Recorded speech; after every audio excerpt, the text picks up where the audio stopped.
મોરબીમાં 11 ઓગસ્ટ 1979ના રોજ સર્જાયેલા ભયાનક મચ્છુ જળ પ્રલયને આજે 48 વર્ષ પૂર્ણ થયા છે, જેણે પળભરમાં આખા શહેરને સ્મશાનમાં ફેરવી નાખ્યું હતું. ઉપરવાસના ભારે વરસાદને કારણે મચ્છુ 2 ડેમના પાળા તૂટવાથી સર્જાયેલી આ જળ હોનારતના મૃતકોની યાદમાં પાલિકા દ્વારા 21 સાયરન વગાડી મણિમંદિર ખાતે આવેલા સ્મૃતિ સ્તંભ સુધી મૌન રેલી કાઢી પુષ્પાંજલિ અર્પણ કરવામાં આવી હતી. આ દુર્ઘટના પાછળ ઇજનેરોની ખોટી ગણતરી અને સમયસર ચેતવણીના અભાવ જેવા કારણો જવાબદાર હોવાનું મનાય છે, પરંતુ મોરબીવાસીઓએ પોતાની જિંદાદિલી અને ખુમારીથી ફિનિક્સ પક્ષીની જેમ બેઠા થઈને પોતાની ઓળખ પુનઃસ્થાપિત કરી છે. આ 48મી વર્ષી નિમિત્તે આજે પણ અનેક પરિવારોની આંખો ભીની થઈ ગઈ હતી અને દિવંગતોને શ્રદ્ધાસુમન અર્પણ કરી ગોઝારા દિવસને યાદ કરવામાં આવ્યો હતો. કમલેશ દફતરી, એડવોકેટ કમલેશ દફતરી. સૌથી પહેલા તો કહું, આજે 48 વર્ષ આ હોનારતને વીતી ગયા, પણ નજરે જોયેલી હોનારત છે. આજે પણ ન ભૂલી શકાય એ સ્થિતિમાં તે દિવસે હતા અને આજે પણ એ જ કે જ્યારે 11 ઓગસ્ટ આવે ત્યારે ઘરના કુટુંબના કાકાને તો ગુમાવ્યા છે, પણ મોરબી શહેરના ઘણા લોકો એવી રીતે આ હોનારતનો ભોગ બનેલા છે. મારા સગા કાકા કે જે વ્યવસાય વકીલાતમાં હતા, મારા પપ્પાની સાથે જ વકીલાત કરતા હતા, તેઓ પણ આ હોનારતનો ભોગ બનેલા છે. પણ સેવાના અર્થમાં થયેલા. એ સેવા કરવા ગયા, નીચાણવાળા વિસ્તારના લોકોને નીચાણ વિસ્તાર એટલે કે વિસીપરા કે મફતિયાપરા વિસ્તારમાંથી વીસીએ સ્કૂલમાં જ્યારે નગરપાલિકાના સ્ટાફ દ્વારા શિફ્ટ કરવામાં આવતા હતા, ત્યાં એ લોકોને રેન બસેરા કહી રહેણાંકની વ્યવસ્થા આપવામાં આવી હતી. ત્યાં બધા લોકોને શિફ્ટ કરતા હતા. એ શિફ્ટ કરતા દરમિયાન એ જ્યારે પ્લોટ વિસ્તારમાં હતા ત્યારે એના જીપમાં પાણી આવી જતા જીપ બંધ થઈ. એ નજીકના ઘરમાં ગયા અને નજીકના ઘરમાં ગયા, એક ઘરમાં આખું ઘર એનું પાણીમાં આવી ગયું અને કાકા અને એના મિત્ર એ બંનેનું ત્યાં જ અવસાન થયું. જે ઘરમાં હતા એ લોકોના ઘરના કુદરતી એમના જીવનની આયુષ્ય રેખા એ લોકો સંપૂર્ણ બચી ગયા છે. જે રૂમમાં હતા એનાથી નળિયા તોડીને એ લોકોએ શ્વાસોશ્વાસ લઈ શકે એ સ્થિતિમાં આવી ગયેલા. પાણીમાં હતા પણ છતાં એ બચી ગયા છે. કાકા ને એના મિત્ર એ બંનેનું ત્યાં જ અવસાન થયેલું. બુદ્ધિતંત્ર બહેર મારી જાય, કંઈક વિચારણા. ગાયોને જુઓ તો 2 માળની વાયર ઉપર લટકતી જોવા મળે. ડેડ બોડીઓ ઘણા લટકતા જોવા મળ્યા હોય. એક માળ સુધી ડેડ બોડીઓ લટકતા હોય, આમ ઇવન રસ્તા વચ્ચે લટકતા હોય એવા જોવા છે. કેમ કે પાણીના પ્રવાહના કારણે લોકો અવસાન પામેલા હોય અને પાણીના ફોર્સથી એ લોકો ત્યાં પહોંચી ગયા હોય. દરેક ઘરમાં જ્યાં જ્યાં પાણી, કુદરતી પાણી, ડેમના પાણી આવેલા છે, એ બધા જ લોકોને અતિ ખરાબ સ્થિતિમાં 11 ઓગસ્ટે તો બરોબર, ત્યાર પછીના દિવસોમાં એવી ખરાબ સ્થિતિમાં જોયેલા છે. આખું ગામ ગણો તો આખા ગામમાં જે ડેમની માટી આવી ગયેલી, એટલી ખરાબ સ્થિતિ ત્યાર પછીના ઘણા સમય સુધી રહેલી. મારી 14 વર્ષની મારી ઉંમર હતી ને અમે ઘરે જમીન બેઠા હતા, બધા બેઠા હતા અને વરસાદ ફૂલ આવતો હતો અને પાણી શેરીમાં બહુ જતા હતા. તો અમને એમ થયું કે વરસાદનું પાણી છે, નાલા વોકરા ભરાઈ ગયા છે, નિકાલ થતો નહીં, એટલે પાણી ઘરમાં આવે. ધીમે ધીમે પાણી આવતું ગયું. તો પહેલાં નીચેનો ઓટો એટલે અમને બધાને એમ થયું ઘરમાં આવી જાય. પણ અમારા દાદીને, કાકીને, ફાઈબાન, જે અમારા ફાઈબાનો છોકરો હતો એ બધા બાજુના મકાનનો ઊંચો ઓટો હતો એટલે કે એ ઘરમાં વહી ગયા. એટલે અમે આ જ ઘરમાં હતા. પછી અમને અમારા દાદા અને પપ્પાને લોકો મેળી પર લઈ ગયા. લાકડાની નિશાણી હતી, એ લાકડાની નીચે ચડવામાં બીક લાગે તો ત્યારે એવી અમને હિંમત આવી ગઈ. જ્યારે તમને ઓલું લાગે ત્યારે ઓટોમેટિક ઓલું થઈ જાય કે ચડી જ જાવ તમે. તો મારા નાના ભાઈને લઈને ચડ્યો હતો ત્યારે અને ચડી જ ગયો હતો. અને ચડી ગયા પછી તો મને પોતાને બહુ બીક લાગી હતી કે આ શું એવું બધું થયું. પણ યાર દાદીને કોણ ભૂલી શકે? તમને કે હું એવું કહેતા ન ગમે. એમાં એવું છે કે અમુક નીતિ એવા હોય છે કે જેમાં તમે સમય થયો 80 વર્ષ થયા, 90 વર્ષ થયા, 85 વર્ષ તમે એને સ્વીકારીને ચાલી શકો. આમ મોત એવું હતું કે આ સ્વીકારે એવું નથી કે એ હકીકત છે. સ્વીકારી તો ન જ શકો તમે. તમને 11 આવે એ બધું યાદ આવે. ઓમ તમે તિથિ આવે તો લેડીઝ બ્રાહ્મણ જમાડી દે, જેન્ટ્સ ધંધામાં ગયો, આમ જ બધાને યાદ આવે. પણ આ દિવસમાં એવું છે કે જે કાંઈ અમે લેડીઝ બ્રાહ્મણ હોય, લેડીઝ ને જેન્ટ્સ ઓલું જમાડીને હું સામે કાંઠે વૃદ્ધાશ્રમનો વિકાસ ઉદ્યોગ ત્યાં જે લાભ મળતો એ લેતા હોય. એમાં નામથી નહીં, કારણ કે એ એવું બધું કરી જે તમે બીજું તો શું ગાયોને ખોળ નાખી શકો, બીજું તો શું કરી શકો કયો. અમારા દાદીમાં એવા હતા કે એ એક વસ્તુ એક જુદી હતી. સમાજને એમ કહે બધા આજે કે તમારા દાદી જેવા કોઈ લેડીઝ હતા જ નહીં.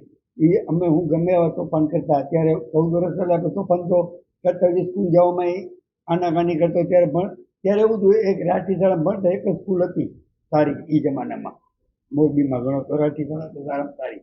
એ પોતે મૂકવા આવે અને ઓલા 10 પૈસા લોખંડના 20 પૈસા લોખંડ પિત્તળના આવતા, એ અમને એ વાપરવા દેતા. જ્યારે માણસને 10 પૈસા નહોતા મળે ત્યારે એ દેતા. અમે આઘાત લાગ્યો એટલે અમારી પાસે બીજો કોઈ વિકલ્પ હતો નહીં મોરબીમાં રહેવા માટે કે ધંધા માટે. એ ટાઈમે તો ધંધો થઈ ગયો, અમે બધા ગાંધીધામ રહ્યા ગયા હતા. એને ગાંધીધામ આ બધી આ ગુજરી ગયાની 11માની વિધિ આ તો બધું હું આજે આમ બધા હું જ થયું સ્વાભાવિક છે. અમારા કાકાને કાપડની દુકાન હતી, એનું કાપડ પલળી ગયું હતું, ધોબેના શેરીમાં એમની દુકાન. એ દુકાન ભીનું કાપડ અમે કોલું કરી કંઈ વેચતા, કોલું કરી જે કંઈ કાકાને ઓલું એવું કામ અમે કર્યું હતું. શાંતાબેન રમેશચંદ્ર દવે. જે જોયું કે પાણી આવે છે અને સાધારણ રીતે અમે બહાર જ ઊભા હતા, કંઈ બહુ લાગતું નહોતું અમને કે આ પાણી અહીંથી આમ આટલું થશે કે કોઈ વસ્તુ નહીં થાય. પણ પછી જેમ જેમ પાણી વધવા માંડ્યું અને છોકરાના દાદા તરવૈયા હતા એટલે અહીંયા આગળ ચંદુભાઈ નાકે ઘર છે, દાદાએ કીધું કે તું આવીને કર, એટલે એને બધાને અહીંયાથી બચાવ્યા. પણ જ્યારે લેવલ વધારે વહી ગયું તો તારો ફેમિલીને લઈને ઘરમાં વયો જાય. ઘરમાં આવતા રહ્યા અને બધાને કીધું કે હાલો ફળિયાની અંદર રસોડામાં જેટલી વસ્તુ છે એ બધું લઈને તમે ઉપર ચડી જાઓ, પાણીનું લેવલ વધતું જાય છે એટલા માટે. એટલે બધું જે પાણીના ગોરાથી માંડીને બેડાથી માંડીને પ્રાઇમર્સ આ તે જે અહીંયા રસોડામાં સામાન્ય એ બધું ઉપર લઈ ગયા. અને મારા સસરા માનતા જ નહોતા કે અહીંયા આટલું પાણી આવે છે, એ તો કે હમણાં ઉતરી જશે, કાંઈ નથી થવાનું. એટલે જ્યારે સૌથી છેલ્લે મેં મારા સસરાને સમજાવ્યા, આટલું ગોઠણ સુધી પાણી ફળિયામાં હતું અમારે. અમે જ્યારે હું નીચે એને લઈને ઘેરે આવી તો ઓહો એને થઈ ગયું કે આટલું બધું તાણ છે કે પાણીમાં, ને આટલો ચિકાસ છે ગારાનો, એકદમ ચીકણું હતું કે આપણે પગ મૂકીને હાલી તો જ થાય. એટલે એને 2 હાથે ઝાલીને ધીરે ધીરે ઉપર ગઈને એને મૂકી આવી ઉપર. પછી હું નીચે પાછી આવી અને બંધ કરી દીધું. ત્યારે થોડીક નજર ગઈ હતી મારી તો પાણીનું જ્યારે લેવલ હતું ત્યારે અમારા ઓસરીની વસ્તુ બારીમાંથી નજર ગઈ, બારી બંધ કરતા એ ભૂલી ગઈ કે હું બારી તો આની બંધ કરી દઉં તો પાણી અંદર આવે ઓછું. તો એ ભૂલી ગઈ અને પાણી ખૂબ અંદર અમે એની વસ્તુ બધી ચણાતી અંદર ઓટલા રૂમ બારણામાંથી અંદર જવા માંડી હતી. ખ્યાલ તો આવી ગયો મને કે આ તો બહુ થઈ ગયું છે હવે. અને ધીરે ધીરે પછી ઉપર ગઈ ને જોયું બધું કર્યું ને આખી રાત ત્યારે તડાકા થવા માંડ્યા, ભડાકા થવા માંડ્યા હતા. ને ઓલા મકાન ટપોટપ અહીંયા જે નાકા ઉપરનું ઘર હતું તો આખું હાવ એટલે જમીન દોસ્ત થઈ ગયું. નાકા ઉપરનું જ ઘર હતું, બાકીના તો બધાય પડ્યા હતા, કંઈ નહોતા પડ્યા એવું જ નથી. પણ અહીંયા આગળ તો એટલું એવું થઈ ગયું.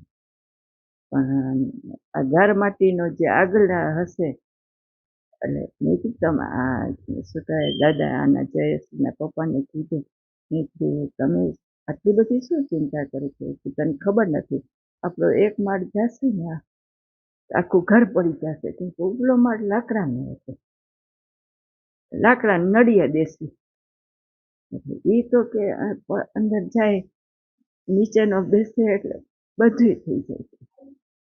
તો એકદમ એને એમ થયું, મને એમ થયું કે આટલી બધી આ બધી પરિસ્થિતિ છે.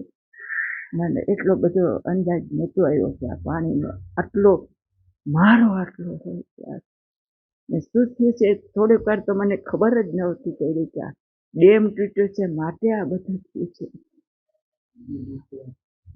હા હા, જ્યારે માહિતી ત્યારે તો હું કહું કે આમ અમે ધ્રુસકે ને ધ્રુસકે રોઈ પડ્યા. અમારે આમ કહીને કે હવે આ કેવી રીતના ઊભો થશે ને જેના કુટુંબ વયા ગયા છે એનું શું થશે. અમારી ચિંતા નથી, પણ એટલી એ લોકોની થઈ કે અહીંયા સામે ઘરે બધા પડી ગયા હતા. ઘર આખું એનું હતું. એટલે એમ થયું કે આ બધાયના કાચા હતા મકાન શેરીમાં. કંઈ એક જ મારા ભાઈનું ઘર હતું ઓલાનું, બાકી બધાય કાચા હતા. તો ત્યારે એમ થયું કે આ કેદી ઊભો થશે, કેદી ઊભા થશે, શું કરશું એમ. આવી સ્થિતિ ત્યારે થઈ. અને છાપામાં વાંચ્યા પછી તો એમ થઈ ગયું કે એની અસર જે છોકરા દાદા ઉપર પડી હતી એ વર્ણવી નથી શકતી. કેમ કે એ એક તો આવ્યા હતા જે બસ આવી એ છેલ્લી જ બસ હતી. એના પછીની બસ બધી તણાઈ ગઈ હતી. અમે ત્યારે લોધિકા સર્વિસ કરતા, લોધિકાથી અહીંયા આગળ આવ્યા હતા. એ ઘરે આવ્યા હતા, આ રજાયું હતી એટલે. અને આ આવું થયું એટલે. અને એના મગજ ઉપર અસર થઈ. અસર એટલે આમ એ કે ને કે બધાને એક એક વ્યક્તિને આજે આનું વર્ણન કરતા હતા. આવું થયું, આવું થયું. પોતે બધે ફર્યા, કેમ કે એ હતા આરોગ્ય ખાતામાં. એટલે એને તરત આવીને નિમણૂક મૂકી અને બધે ફર્યા ને ફર્યા પછી જે એના મગજ ઉપર અસર થઈ ગઈ હતી. અને વારંવાર આ બધી વાત ઉચ્ચારતા હતા. પછી 2-3-15 દિવસ પછી શાંત થઈ ગયા. એમ કે ના, આવું તો થશે ને, હવે હમણાં ઊભું બધું થઈ જશે. મારું નામ ચંદ્રકાંત મોહનલાલ રાઠોડ. મારા નજર સમક્ષ મેં જે મોતની તાંડવ લીલા અને કુદરતનો કહેર જોયો તે જીવનમાં ક્યારેય નથી જોયો. બીજા નંબરની અંદર સતત 15 દિવસ ત્યાં એક ધારો વરસાદ પડેલો અને એ વરસાદ રહ્યો રૂકવાનું નામ જ નહોતો લેતો. અને ત્યારે એમ થયું કે આ કોઈ કુદરતી કોપ લાગે છે. બરાબર તે દિવસે બોરતો થકી અને બહાર ગામથી કેટલા માણસો ખરીદી કરવા માટે આવેલા અને એ પાણીની સપાટી બપોરના સમયે 1 થી 3ના સુમારે વધવા માંડી અને 3 વાગે તો એ પાણી બધે ફરવા માંડ્યું. લોકો દોડા દોડી અને ચીસી કરી અને ભાગો કરતા નીકળી પડ્યા. ત્યારે આમ જોયું તો મકાનો રહ્યા એ પત્તાના મહેલની માફક તૂટી પડતા હતા અને માણસો તણાતા હતા.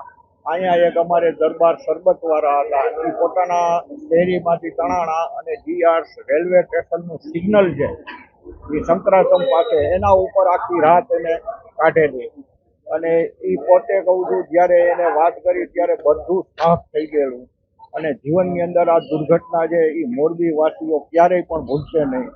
કેમ કે પોતે ઘણા એવા લોકો છે કે પોતે પોતાના સ્વજનો ગુમાવેલા, કોઈ સેવા કરવા માટે. આપણા સુધરાઈ પ્રમુખ હતા રતિભાઈ, તેઓએ પોતાનો પુત્ર ગુમાવેલો, તેને પોતાનો પુત્ર ગુમાવેલો તે સેવામાં નહીં હતો. પછી એક મુસ્લિમ સમાજના હતા, મારા મિત્ર હતા હુસેનભાઈના ભાઈ, એને બધા સાથે હતા. એ પોતે પણ આજ દિવસ સુધી એની લાશનો કોઈ પત્તો નથી. એવા તો ઘણા પરિવારો તણાઈ ગયા છે કે આજ દિવસ સુધી એની લાશનો કે કોઈ પણ જાતનો પત્તો નથી. મિનિટના 1 ફૂટે પાણી ચડતું હતું. અને જ્યારે એ સમાચાર મળ્યા કે ભાઈ મચ્છુ 2 ડેમ તૂટી ગયો છે, ત્યારે માણસના હાજા બગડી ગયેલા. અને આવનારા એ દિવસો હજી આજ યાદ કરીએ તો આમ શરીરમાંથી કંપારી છૂટી જાય. બાળકોના મૃતદેહ જોઈને આપણા કંપારી છૂટી જાય. કેમ કે આ બાળકે શું જોયું છે ને કુદરતનો આ શું ખોફ કે આ નાના ભૂલકાઓ કોઈ રોડ ઉપર પડેલા, કોઈ પોતાની માતાની ગોદની અંદર જોયેલા કુબેરનાથ મંદિરની અંદર એ પૂજારી છે એ મંદિરના નિજ ગૃહની અંદર બાળકને સાથે લઈ અને ઈને એના પતિ હતા એ બંને એની અંદર આવી ગયેલા. એટલે આવા તો ઘણા બાળકોના મૃતદેહથી માંડીને વયોવૃદ્ધ એટલું પશુ તણાઈને નીકળી ગયેલું. અને આજ બસ સ્ટેન્ડની અંદર ને જ્યાં જોવો ત્યાં લાશ બધી જગ્યાએ જોવા મળતી. ડૉક્ટર તૃપ્તિબેન દવે. ત્યારે મારી 11 વર્ષની ઉંમર હતી અને 3 વાગે મારા પપ્પા પાણી જોવા ગયા હતા રામઘાટે. અને અમારું મકાન એ ભવાની ચોકમાં, એટલે બહુ જ નીચાણવાળું વિસ્તાર. એટલે પપ્પા આવીને સીધું કીધું કે બધા બહાર નીકળી જાઓ અને આપણે દંગી સાહેબની બે માળની બિલ્ડિંગ છે ને ત્યાં જતા રહ્યો બધા, એટલે આપણે પાણીથી કારણ કે આપણું મકાન તો કાચું છે.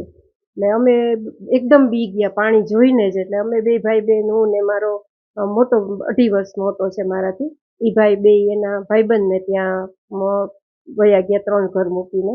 અને મારા મમ્મી ને મારા પપ્પાએ કીધું કે મોટા ભાઈને કે તું દંગી સાહેબને ત્યાં લઈને જા અને હું આ કૌશિકને ને તૃપ્તિને લઈને આવું છું. અને ત્યાં તો એકદમ પાણી 10 ફૂટ જેટલું વધી ગયું પાણી. અને કે હવે તમને ન જવા દે ને જઈ આવતા એવી સ્થિતિ જ નહોતી. એટલે અમે લોકો ખીમજીભાઈના મકાનમાં ઉપર ચડી ગયા અને લગભગ પાણી ઉપર આવવાની તૈયારી જ હતી. પેલો માળ ડૂબવાની તૈયારી હતી. ત્યાં ખીમજીભાઈ કીધું કે મારું મકાન કાચું છે, એટલે હવે જો ચડશે પાણી તો, અને પાણી તો ફ્લો ચાલુ જ હતો, એટલે કે આપણે એવું કરી પારીથી નાનકડી આટલી પારીમાંથી બધા અમે 25-30 લોકો, બાજુનું 1 માળનું વધારે બિલ્ડિંગ હતું, 2 માળનું હતું, એટલે ત્યાં ધીમે ધીમે કરતા બધા ચડી ગયા. અને ઓલું મકાન જે અમે હતા એ માળ ડૂબી ગયો અને પડ્યું, તૂટી ગયું. એટલે ઈશ્વરની કૃપા કે અમે બરાબર 30-40 લોકો ચડી ગયા પછી મકાન તૂટ્યું.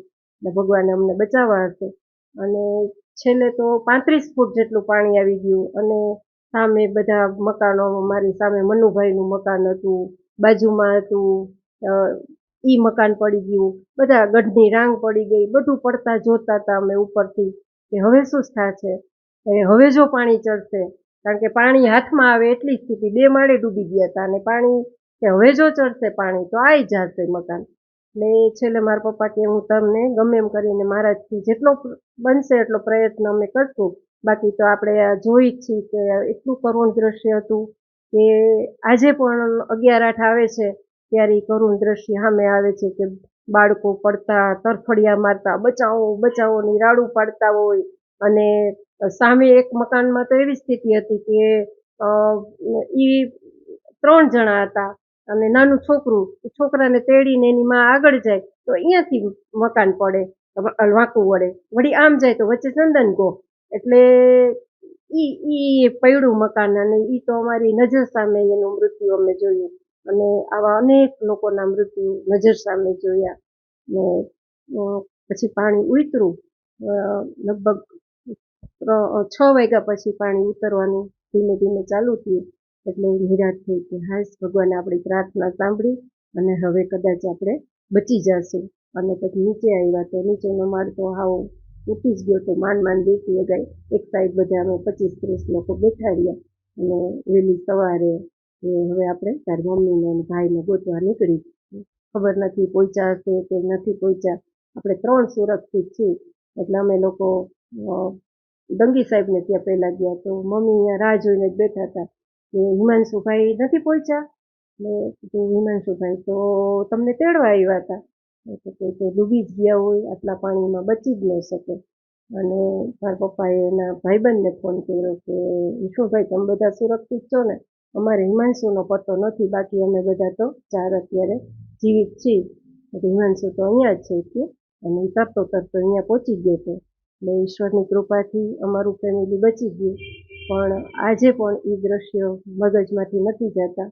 અને એ દ્રશ્યો, કરુણ દ્રશ્યો જોવાનું ભગવાન એ દિવસો ક્યારેય ન આપે એવી ભગવાનને પ્રાર્થના કરી છે.